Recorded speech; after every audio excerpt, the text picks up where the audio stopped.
Halo, kenalin nama gue Abdul, lebih tepatnya Abdul Fatah. Lu bisa manggil gue Abdul atau Fatah, iya. Gue lagi kuliah, alhamdulillah sekarang udah semester 5 di salah satu universitas swasta di regional ya. Oke. Gue mau ngebahas mungkin lebih tepatnya apa ya, kayak nge-review sih, nge-review bulan-bulan terakhir sebelum tahun baru. Nah, mantap tuh. Nah, oke. Langsung ke pembahasan pertama. Di pembahasan pertama ada di bulan Oktober pada tanggal 27 Oktober 2020. Tren memeluk sapi. Memeluk sapi oleh sebagian orang dianggap sebagai metode kesehatan yang membuat orang dapat menghilangkan stres. Diketahui pada orang yang mengalami stres, maka kelenjar adrenal akan melepaskan hormon kortisol. Kortisol. Hormon kortisol. Hormon kortisol adalah hormon yang berkaitan dengan respons tubuh terhadap stres dan dihasilkan oleh kelenjar adrenal. Hormon ini diperlukan agar seseorang dapat berjuang melawan stres untuk memulihkan kadar kortisol. Orang-orang mencari ketenangan dimanapun, seperti bermain di ladang atau memelihara tanaman. Bisa juga stres hilang dengan makan, tidur. Ya, mantap. Itu keseharian kita. Orang-orang mencari ketenangan dimanapun, seperti bermain. Oh iya, mungkin saat ini ada cara alternatif lain untuk memulihkan kadar hormon kortisol. Apa tuh? Yaitu dengan memeluk sapi. Wadah. Ya, tren memeluk sapi ini dapat menghilangkan stres. Dilansir dari Fox News, sejumlah orang melakoni tren kesehatan yang disebut kue knuffelen. Tren ini dilaporkan berasal dari Belanda. Disebut kue knuffelen, ya, karena dalam bahasa Belanda secara harfiah berarti pelukan sapi. Kalau di Indonesia, pelukan buaya. Ya. Praktik ini berpusat pada sifat penyembuhan yang melekat dari pelukan manusia ke hewan yang baik. Pemeluk sapi biasanya mulai dengan melakukan tur ke peternakan sebelum beristirahat dengan salah satu sapi selama 2 hingga 3 jam. Oh, jadi tren memeluk sapi itu ada di Belanda dan orangnya itu tur gitu, dia nyari ke peternakan. Oke. Suhu tubuh sapi yang lebih hangat, detak jantung yang lebih lambat, dan ukuran yang besar badannya, dan membuat pelukan menjadi pengalaman yang menenangkan. Anjir. Oke. Praktik memeluk sapi diyakini bisa mengurangi stres pada manusia dengan melepaskan hormon pengikat oksitosin. Oh ya, hormonnya ada banyak ternyata. Efek menenangkan dari meringuk dengan hewan peliharaan atau hewan pendukung emosional tampaknya ditekankan saat berpelukan dengan mamalia yang lebih besar. Oke. Sapi juga rileks. Sebuah studi tahun 2007 dalam jurnal Applied Animal Behavior Science menyatakan bahwa sapi menunjukkan tanda-tanda relaksasi yang dalam, meregangkan tubuh dan membiarkan telinga mereka jatuh ke belakang saat dipijat di area tertentu, di leher dan di punggung atas. Oh, jadi kayak ada timbal balik. Oh, jadi mantap pokoknya. Oke, lebih lanjut, para peneliti ini menemukan ketika hewan tersebut digosok, dipijat, dan dielus, mereka mengalami relaksasi dan kesenangan juga. Oh, begitu ya. Jadi sebelum disembelih nih, harus dipijat supaya rileks. Oke, lanjut ke pembahasan yang kedua. Di bulan Oktober, masih di bulan Oktober, tapi tepatnya ini akhir Oktober. Pada tanggal 29, ada puluhan anggota arisan online diduga ditipu selebgram. Kerugiannya capai 1,4 miliar. Oke, awal mulanya itu korban mulai tertarik dengan arisan ini karena dipromosikan oleh berbagai kalangan selebgram hingga dinaungi oleh agensi ternama. Satu slot arisan ini bernilai 1 juta dengan tempo 30 hari mendapatkan profit 30%. Anjir, banyak juga dong. Selanjutnya ia membeli banyak 15 slot yang bernilai 15 juta. Korban mengungkapkan bahwa kepercayaan dan korban lain dapat dari pelaku yang sudah terkenal, banyak followers serta admin-admin dari pelaku yang meyakinkan. Awalnya arisan online ini terlihat kayak arisan-arisan biasa. Bahkan pelaku sempat menjelaskan untuk apa saja dana pengikut arisan digunakan. Dana pengikut arisan ini diinvestasi dan diputar melalui berbagai proyek seperti konveksi, kedai dan sebagainya. Rupanya telah ditelusuri, pelaku diduga masih berkaitan dengan penipu lainnya bernama Tingit. Terungkap juga jika uang pengikut arisan totalnya sampai 1 miliar diinvestasikan oleh pelaku kepada pihak tersebut dengan iming-iming profit yang lebih besar, tetapi uangnya dibawa lari. Oke. Mantap. Masih ada aja orang yang ketipu investasi bodong. Sebulan 30%, setahun bisa 360%. Dong, itu apa ya? Besar banget bunganya. Bukan bunga sih yang kita dapat. Balik modal 3 kali lipat. Luar biasa. Jadi kalau pandangan gue mungkin nih selebgram ini tuh contohnya gue ada si Mawar yang buka kayak gini.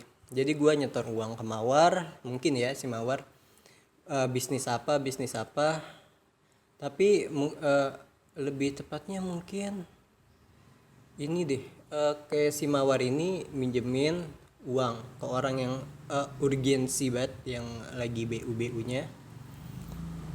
Dia minjemin bunganya 30%, jadi kan 1.300.000-nya dapat ke kita, mungkin kayak gitu. Tapi dibawa kabur sama ini selebgram.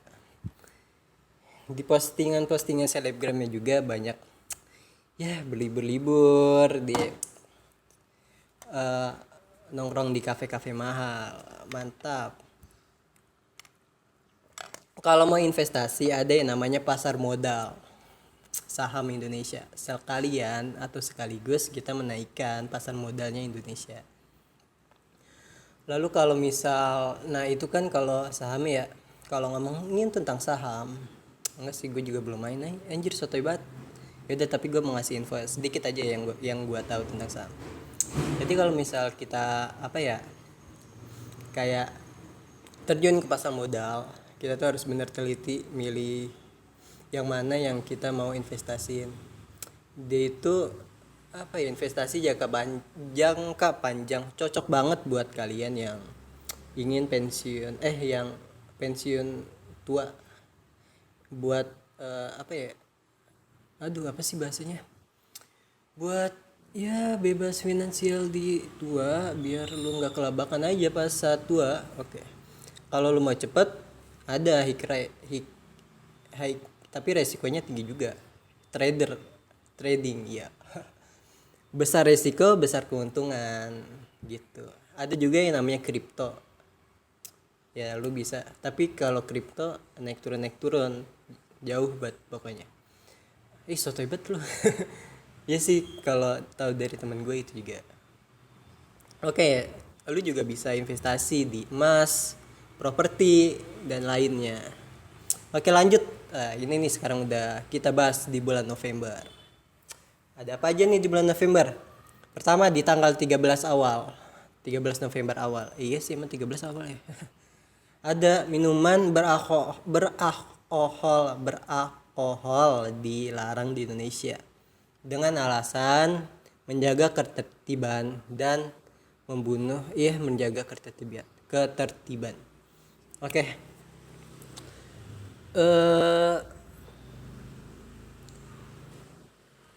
Di sini anggota partai sebagai salah satu pengusung RUU larangan minuman beralkohol berpendapat aturan itu penting demi menjaga ketertiban. Minuman beralkohol bisa merusak kesehatan dan berakibat fatal terhadap hilangnya akal dan sebagainya. Dalam kondisi mabuk, kan banyak kasus pemerkosaan dan kematian akibat kecelakaan lalu lintas dan kasus-kasus lain yang berakibat fatal. Ya, kalau menurut gua bukan bagus sih, kayak ada dua perspektif gitu ya. Pertama, kalau untuk menjaga ketertiban betul kayak gitu. Demi ya sedikit lah menahan hawa nafsu anjir. Tapi di sini juga yang mau gue tekankan, alkohol itu salah satu pendorong ekonomi terbesar di Indonesia. Yap, betul, membunuh pariwisata. Nih, ada pada awal tahun Kementerian Keuangan mengumumkan minuman beralkohol menyumbang sekitar 7,3 triliun pada penerimaan cukai negara tahun 2019. Jumlah yang Stefasus disebut besar bagi penerimaan negara. 7,3 triliun untuk mendorong negara. Oke. Mantap. Berpendapat minuman beralkohol memang perlu diatur dan diawasi, misalnya mengenai usia orang yang diizinkan mengkonsumsi, tapi tidak dilarang. Namun pengusungan RUU ini tidak sepakat jika masalah ekonomi dipersoalkan. Gimana ya? Gue orang yang minim pengetahuan tentang alkohol. Tapi kalau misal ada untungnya buat negara, pendorong buat negara, ya nggak apa-apa, karena semua orang juga tahu gitu loh, kayak alkohol itu banyak kasus yang diberikan, tapi ada juga efeknya gitu bagi negara. Salah satunya tadi menyumbang 7,3 triliun untuk negara. Oke. Selanjutnya di tanggal 19, masih di bulan yang sama, batasan medsos hanya untuk 17 tahun. Kementerian Komunikasi dan Informatika atau yang kita tahu Keminfo menyatakan dalam rancangan undang-undang data pribadi atau RUU PDP terdapat usulan batasan usia memiliki akun medsos adalah 17 tahun. Menarik. Undang-undang tersebut akan mensyaratkan adanya mekanisme identifikasi yang melibatkan orang tua ketika anak di bawah usia 17 tahun akan membuka akun media sosial. Jika mekanisme ini diterapkan, akan ada banyak lebih tahapan yang harus dilewati ketika anak di bawah batasan usia membuka akun medsos. Batasan usia ini merupakan adopsi dari General Data Protection Regulasi. Undang-Undang Perlindungan Data Pribadi di Uni Eropa GDPR menetapkan batasan usia 16 tahun anak dapat memberikan persetujuan serta hak diakui masuk di dunia digital. Oke.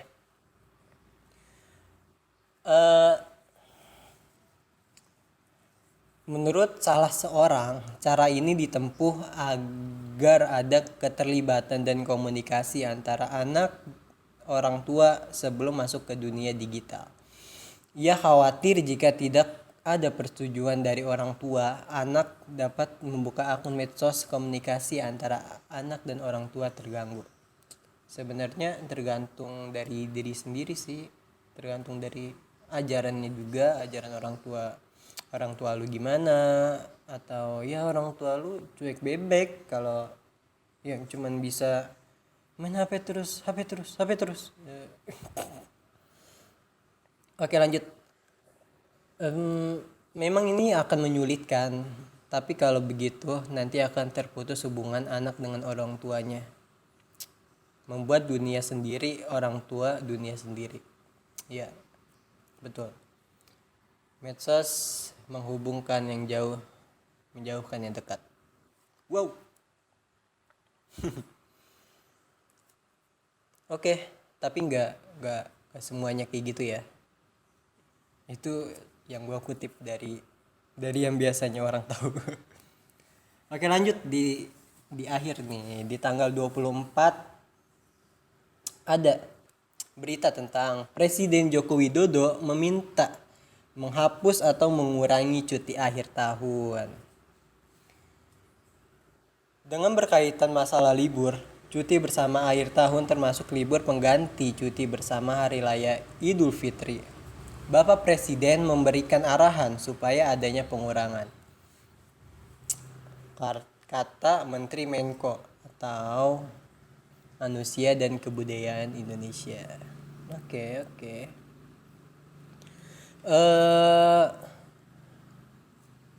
Jokowi meminta Kemenko PMK menggelar rapat koordinasi dengan kementerian dan lembaga terkait menetapkan tanggal pengurangan masa cuti bersama di akhir tahun. Udah mah nggak kemana-mana, ditambah dikurangin akhir tahun ya. Tapi menurut gue sih apa ya,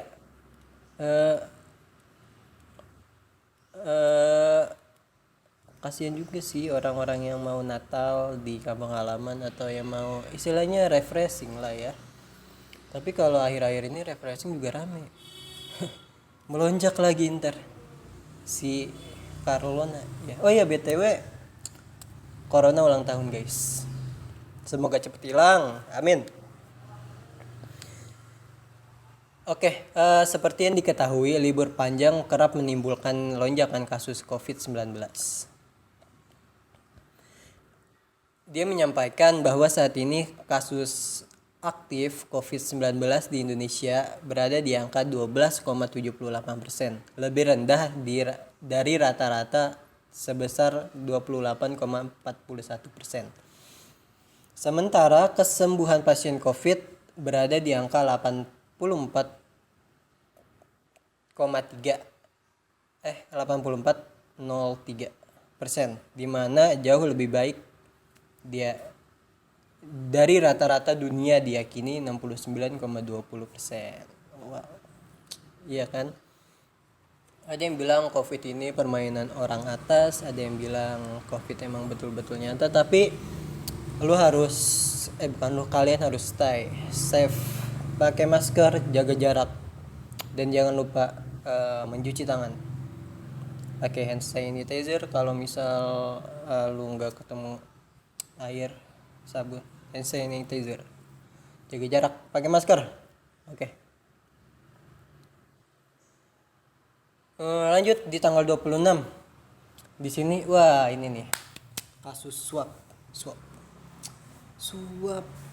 pembukaan ekspor benih lobster benur yang sebelumnya dilarang dan berujung pada suap. KPK menyebut kasus Menteri Kelautan dan Perikanan Pak Edi Prabowo berujung pada suap. Sebelumnya lembaga anti rasuah menetapkan Edi dan 6 orang lainnya sebagai tersangka dengan kasus penerimaan hadiah atau janji terkait dengan perizinan tambak usaha atau pengelolaan perikanan dan komoditas perairan sejenisnya pada tahun 2020. Bagaimana awal mula kasus? Kasus ini bermula dari diterbitkannya surat keputusan oleh Menteri Edi Prabowo tentang tim uji tuntas perizinan usaha perikanan budidaya lobster. Tim ini bertugas untuk memeriksa kelengkapan dokumen yang diajukan oleh perusahaan calon eksportir benih lobster atau benur. Edi menunjuk staf khususnya sebagai ketua dan wakil ketua tim uji tuntas. Oke. Jadi atas uang yang masuk ke rekening PT ACK yang diduga berasal dari beberapa perusahaan eksportir benih lobster tersebut, selanjutnya ditarik masuk ke rekening 2 orang pemegang PT masing-masing. Wow, total 9,8 miliar. Ini kasus gini tuh merugikan negara, dan yang paling dirugikan itu nelayan apalagi ya negara sama nelayan.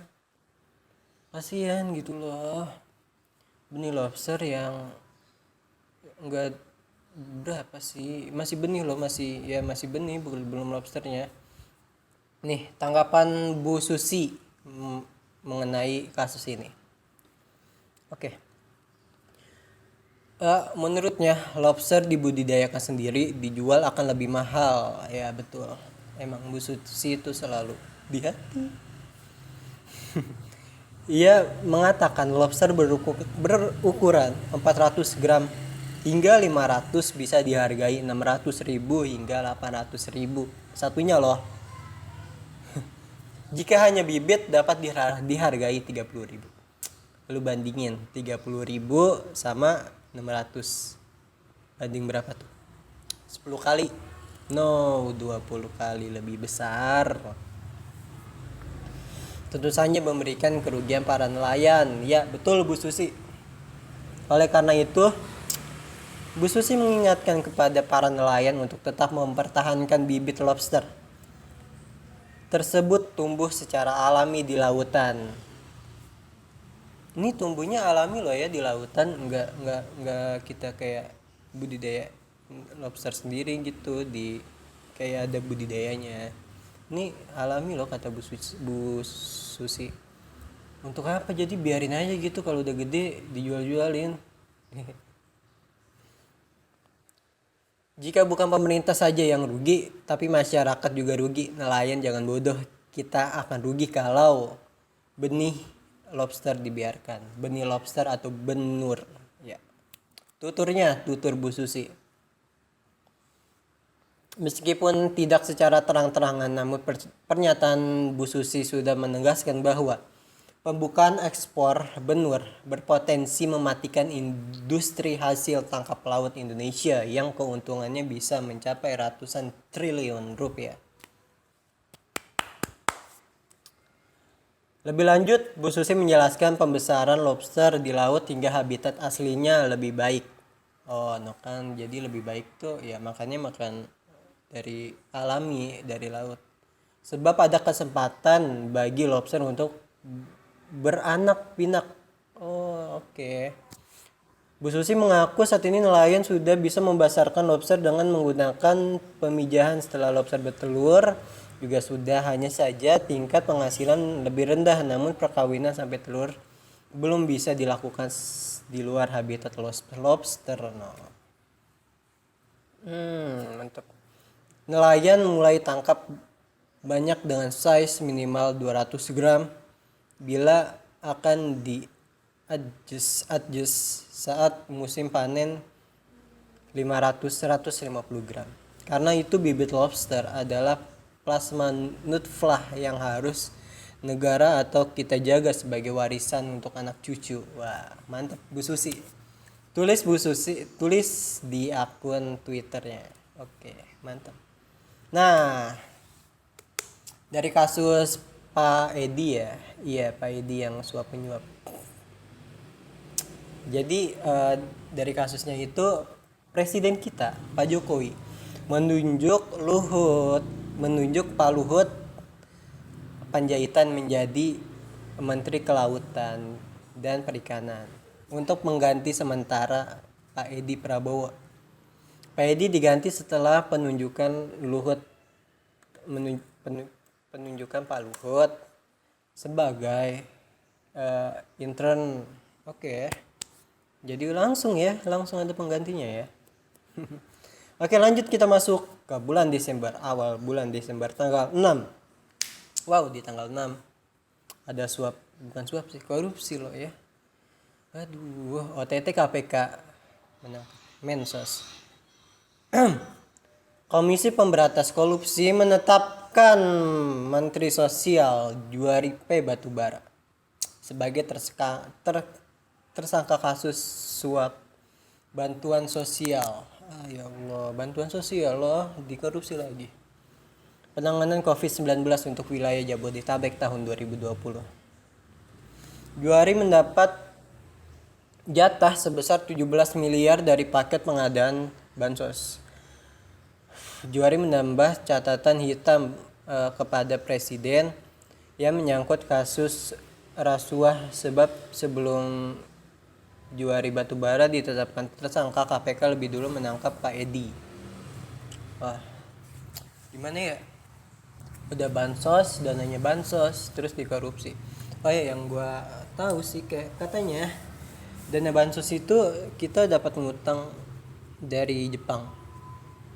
Ya untuk Indonesia, tapi dikorupsi. Kan kita sempat disindir ya, bukan disindir sih, kayak diomongin gitu di Jepang. Nih lu udah gua kasih modal malah untuk rakyat lu, tapi lu makan sendiri. Apa ya? Setahu gua masa iya karena Indomie ditukar sama mie Sakura. Korupsinya nggak nanggung ya, cuma beda beberapa ribu doang. Korupsinya nanggung banget ya Allah. Tapi nanggung-nanggung kecil-kecil jadi bukit ya, sampai 17 miliar. Oke, lanjut masih di tanggal 6 ada berita tentang matahari buatan Cina. Cina berhasil menyalakan matahari buatan untuk pertama kalinya. Kesuksesan ini menandakan kemajuan besar negara itu dalam hal tenaga nuklir. Dilansir oleh situs The Hindu, Minggu 6 Desember 2020, reaktor HL2M Tokamak adalah hasil dari penelitian fusi nuklir terbesar dan tercanggih di negara tirai bambu tersebut. Ilmuwan berharap penemuan ini bisa membuka sumber energi bersih. Reaktor menggunakan medan magnet yang kuat untuk memadukan plasma panas mencapai suhu lebih 150 juta derajat Celcius. Wow, 10 kali lipat lebih panas dari matahari. Mantap. 10 kali lipat matahari, satu mataharinya aja udah panas. Matahari buatan ini terletak di Provinsi Sichuan dan setelah selesai dibangun pada akhir tahun lalu, ilmuwan telah mengembangkan versi lebih kecil reaktor fusi sejak 2006. Oke. Ini bisa nih. Lu lagi nyuci malam-malam tiba-tiba bingung nih mau jemurnya di mana. Nyalain aja matahari, hilang tuh basahnya. Jadi kering. Sama muka lu kering. Astagfirullahaladzim, enggak bercanda ya, maaf. Ya. Krik. Oke, masih di tanggal 6.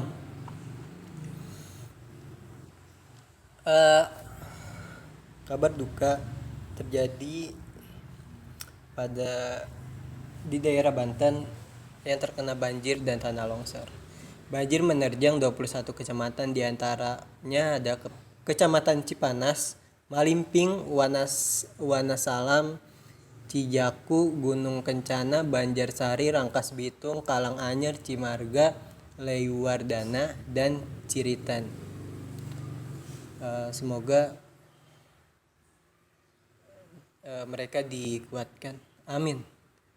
Kebanyakan warga yang terdampak banjir adalah yang tinggal di aliran bantaran Sungai Ciberang, Ciujung, Cimoyan, Cilangkahan, dan Cimandur.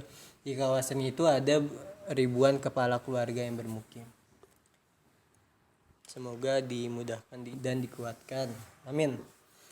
Lanjut, di tanggal 10 ada berita tentang kepergok sering masuk kos perempuan. Jadi kronologinya itu laki-laki ini membobol pintu utama kosan saat tengah malam. Padahal menurut Siska, pemilik akun tersebut sudah dikunci dan digembok lah ya sebelumnya. Terlihat pada rekaman CCTV.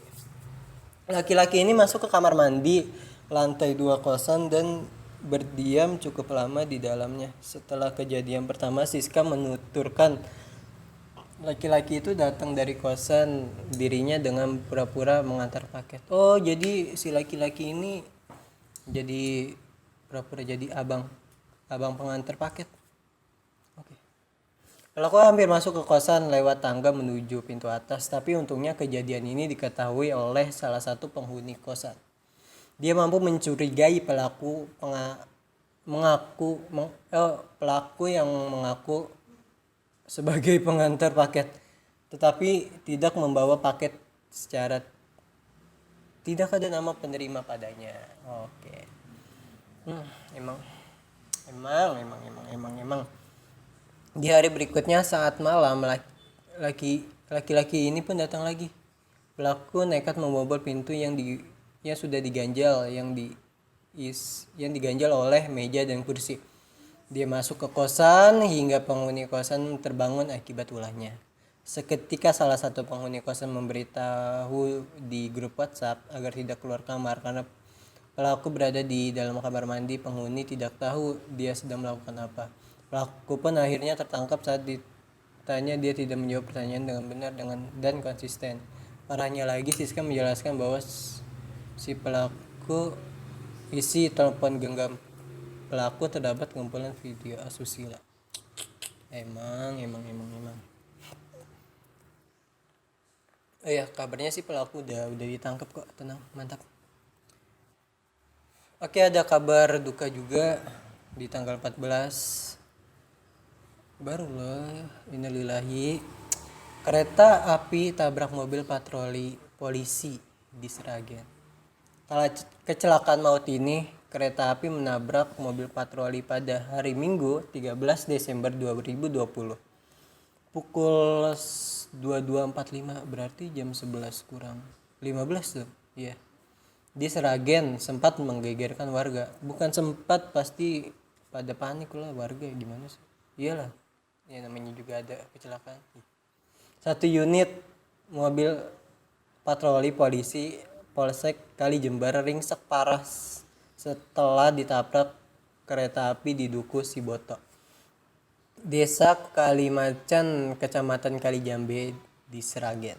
Mobil patroli polisi ini tersebut sempat terseret 100 meter oleh kereta api berantas jurusan Pasar Senen Blitar. Kendaraan merek Mitsubishi Strada saat itu berpatroli dan melintas di perlintasan sebidang tanpa palang. Oh, jadi nggak ada palangnya gitu loh. Nggak ada palang, mobil yang dikemudikan juga nggak tahu kalau ada kereta lewat. Ya Allah, innalillahi. Dari Supriyanto menjelaskan diduga pengemudi mobil tidak tahu jika ada kereta api yang melintas, sehingga kecelakaan tersebut tidak bisa dihindarkan. Paparnya, benturan keras antara mobil dan kereta api membuat mobil itu ringsek dan tidak terbentuk. Oh ya, dan ada juga almarhum TNI yang berada di mobil tersebut hilang. Katanya sih maaf jasadnya itu tercebur di sungai. Oh, berarti kalau tercebur di sungai terseret misalnya 100 meter, berarti ada di atas jembatan dong ya? Oh, berarti terhimpit banget tuh. Innalillahi, semoga amal dan ibadahnya diterima di sisinya. Amin. Oke, lanjut. Oh ya, ada sekedar tambahan. Bagi kalian yang mencintai yang suka nonton anime kepala kuning, rambut kuning ya, Naruto. Seri favorit kita ini menemani masa kecil kita. Dan ada kabar Naruto mati, guys. ditambah dengan oke, kita bahas ya. Jadi di chapter 52 dalam serial Boruto. Oke, ini kalau kalian gak mau spoiler silakan langsung skip. Banyak sekali spekulasi. Ini masih spekulasi atau isu-isu di mana tentang Naruto di manga Boruto chapter 51 baru saja terbit. Sasuke serta Boruto tidak dapat melakukan apapun dan dalam keadaan terdesak karena Sasuke yang sudah sekarat ditambah juga Boruto yang mengalami patah di bagian tangan. Ya Allah. Di saat itulah Naruto datang dan langsung menendang wajah Ishiki dengan keras. Keadaan Naruto saat itu sangat penting, di mana ia tidak memiliki pilihan lain selain mengalahkan musuhnya. Tapi dengan semangat dan tekad yang membara serta pidato yang menguatkan semangat kita, Naruto rela memberikan nyawanya untuk melindungi desa maupun orang-orang tersayang yang harus ia lindungi. Keren ya Naruto ya, mau jadi Naruto. Gak bisa goblok. Jalan terakhir Naruto untuk dapat mengalahkan Ishiki adalah menggunakan kekuatan Kurama untuk mengaktifkan mode akhir. Oh iya, kalian tuh keren banget ini sumpah kalau ngelihat di manganya, gabungannya. Gue udah sempat ngeliat sih yang versi bergambar, bukan bergambar maksudnya foto Naruto yang mode Kurama, bener-bener sumpah itu keren banget. Nih ya, seandainya Naruto memang bakal mati, terdapat beberapa jutsu yang dapat menghidupkan. Ya, yang pertama ada Rin Tensei. Iya. Jurus ini dapat menghidupkan kembali manusia yang telah mati. Syarat menggunakan jurus ini adalah seorang harus menggunakan mata Rinnegan-nya. Oh ya, yang seperti dilakukan apa tuh? Aduh, gue lupa. Yang Akatsuki itu siapa? Yang kurus. Iya, pokoknya dia tuh. Yang kedua ada Edo Tensei, seperti yang sudah diketahui oleh para fans yang mengikuti kisah Naruto. Jurus Edo Tensei ini berfungsi untuk menghidupkan yang sudah mati. Tapi jurus ini sangatlah rumit dan memiliki tingkat kesulitan yang lebih tinggi. Takannya itu, jika Naruto berhasil dihidupkan, maka akan membuat Naruto hidup seperti mayat dan menjadikannya abadi. Lalu ada kedatangan Hagoromo Suzuki. Beberapa fans berspekulasi bahwa Hagoromo ini akan muncul di momen gentingnya Naruto. Kemungkinan terbesar adalah Hagoromo akan menggunakan jutsunya dan menghidupkan sang Hokage apabila ia mati dalam pertarungan nanti. Oke, yang keempat ada Kisho Tensei. Jurus ini pernah didemonstrasikan oleh Nenek Chiyo untuk membangkitkan Gaara yang telah dibunuh oleh Deidara. Singkatnya, teknik utama ini adalah jurus menukar nyawa sang pengguna dengan nyawa sang penerima. Oke, mungkin sekian dari gue. Oke, ini gue mau ada kesimpulan. Ya, sedikit mungkin. Jadi kesimpulan untuk podcast kali ini, sepintar-pintarnya bangkai ditutupi, baunya akan tercium juga. Kebusukan semuanya pasti akan keluar pada suatu saat, cepat lambat. Ya, seperti dua menteri yang kita awalnya kira ini hebat, wah ketangkep juga. KPK yang kita kira cupu akhirnya mengeluarkan sosok aslinya atau taringnya. Oke, selanjutnya, uang itu gak ngebuat lu baik atau jahat, tapi uang itu menunjukkan sifat asli lu yang sebenarnya. Siapa? Maka ada ucapan kalau ingin tahu integritas seseorang, kasihlah ia dia kekuasaan. Kalau ingin tahu sikap seseorang yang sebenarnya, kasihlah ia akses go finansial. Semakin banyak uang yang yang ia miliki, jadi kita tahu dia gunain uangnya untuk apa. Lalu sisihkan sedikit gaji untuk menabung saham. Ujung-ujungnya kita meraih kebebasan finansial di waktu tua. Oke, so kayaknya udah sekitar 40 menitan kalau di gue ya. Kalau lo dengerin sampai sini gue thank you banget, dan doain gue nih ya semoga bisa ngomong tanpa skrip. So far kurang lebih 40 menit itu menurut gue happy banget, dan gue gak tahu ini enak didengar atau enggak, tapi gue nyaman dan bisa menyalurkan apa yang ada di pikiran gue. Ya, oke, terima kasih telah mendengarkan, dan maaf apabila ada kata atau omongan yang menyinggung. Bye.